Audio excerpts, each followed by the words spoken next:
Alors nous allons maintenant revenir sur l'histoire du Tour de France dans les Yvelines. Mélanie Poquier, journaliste chez TV78, vient nous présenter à cette histoire du Tour de France. C'est une longue histoire d'amour, les Yvelines et Tour de France. Et c'est une relation qui débute dès la toute première édition en 1903. Alors ne cherchez pas une ville du département comme départ ou arrivée pour cette édition. Le Tour n'a que 6 étapes. Alors le que est bien sûr entre guillemets parce que l'étape la plus courte parcourt tout de même 268 km.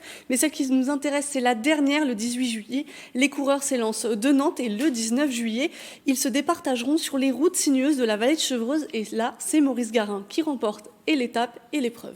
Alors si on s'intéresse juste aux villes-étapes, le département a vu le peloton emprunter ces routes à 46 reprises. Dont 24 rien que pour la ville de Versailles. Dès 1925, la grande boucle s'installe dans les Yvelines.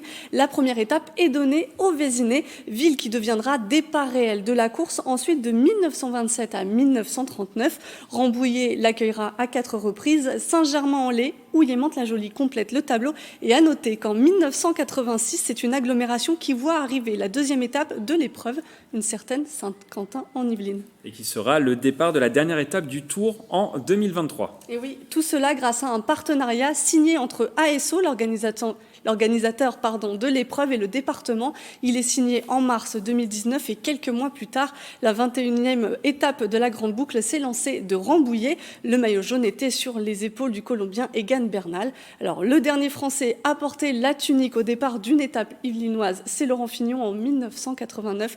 Tunique qu'il perdra malheureusement dans un final tellement cruel sur les Champs-Élysées. L'année de ma naissance, Mélanie.